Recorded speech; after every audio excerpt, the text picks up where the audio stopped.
My next guest is the founder of For Kids and Country and the author of Standing Up to Goliath. Please welcome to the program Rebecca Friedrichs. Met before. We have. Now, you are involved. She's a California kindergarten teacher who sued the teachers union. I did. And why did you do that? Well, I was forced as a condition of employment to pay union dues. And the unions use that money to destroy not only our schools and my profession, but to destroy our American free republic. They're really run by communists, and I didn't think it was right or constitutional that I was forced to fund them in order to have a job. So myself and 10 other plaintiffs stood up, and we sued California Teachers Association and the National Education Association. And our case was heard at the U.S. Supreme Court in 2016. And we eventually had a win in 2018. And now no one has to pay a government union, period. I thought, Rebecca, that there was something called the Beck decision. There was. That already said if you want to opt out of your union dues, you could, but people weren't opting out. Yeah, I'm so glad you brought this up, because this is the way the unions work. They're liars, okay? So how did they treat the Beck decision?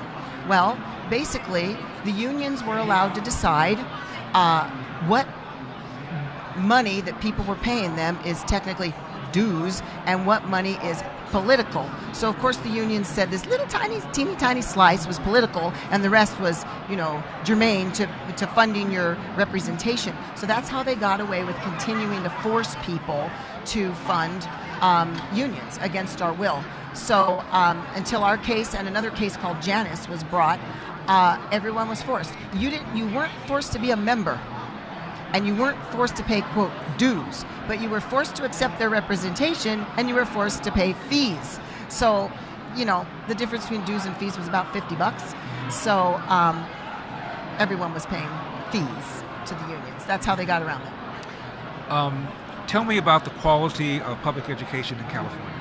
It's horrible. Our public schools are a complete disaster. 45 to 65 million Americans are now functional illiterates.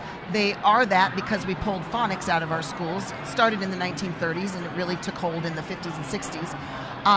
We're no longer teaching our students Western civilization. We're not teaching them accurate history. We're not teaching them any kind of astronomy, very little science, no phonics or very little phonics. And we've dumbed everything down with things like Common Core. And our students are very adept at picketing and hating the American Constitution and Western civilization, and they're very adept at disobeying their parents and all those sorts of things, or changing their gender. But a lot of them aren't reading. A lot of them aren't fluent or capable in any subject. So our schools are a complete disaster.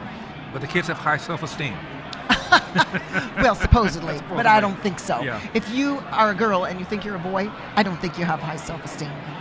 So what do we do about it? Well, in my opinion, if I were queen of the world, I would make government unions illegal again. And I would start with the teacher unions, because everyone can see how horrible they are.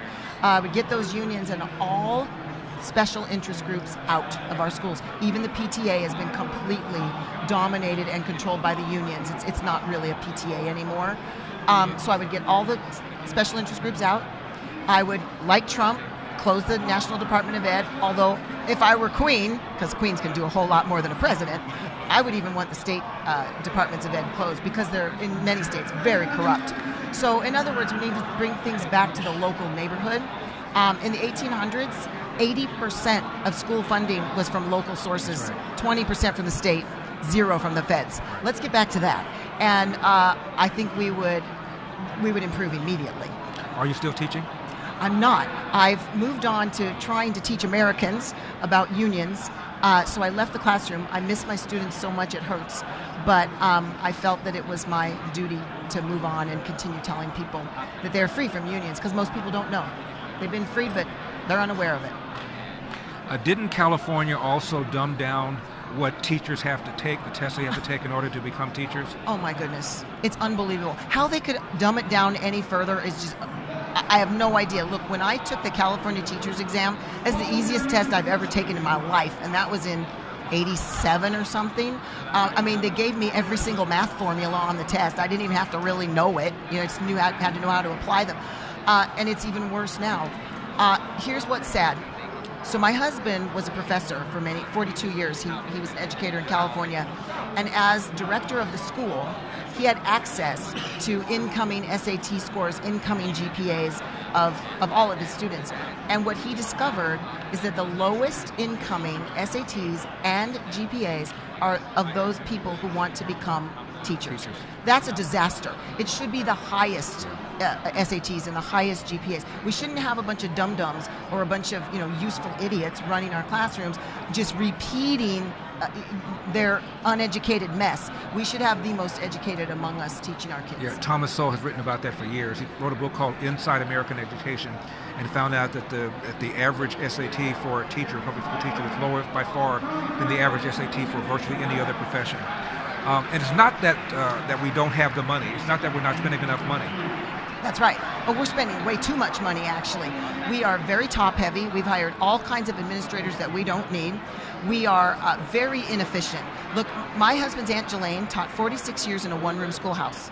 I talked to her about it when she was 101. I asked her, what did you do with discipline problems? She looked at me like I was from Mars. She said, I never had a discipline problem. The parents supported me 100%. She said she never had a child who couldn't read or couldn't succeed in any subject. It's because special interest groups were not running the schools.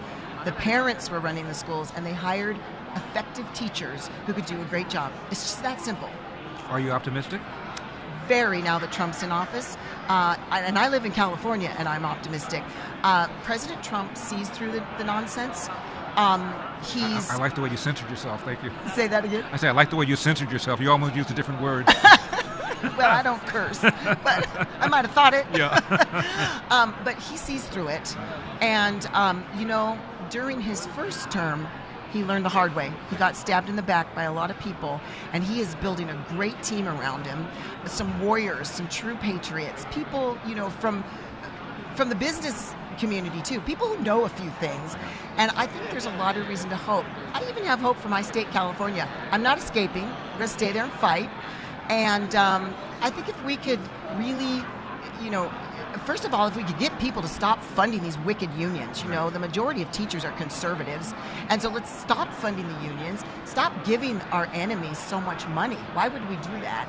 And, if more people can stand up courageously, run for governor like you did, I think we can take these people out. Rebecca Friedrichs, founder of For Kids and Country. Rebecca, thank you so much for coming on. I appreciate it. Thank you so much. We got to save California. Absolutely, 100%. God bless. God bless you too. Thanks for watching these clips from The Larry Elder Show. If you enjoyed this content, be sure to subscribe to my channel and hit the bell icon so you never miss a moment. More thought-provoking discussions are just a click away, so stay tuned, and we'll see you in the next one.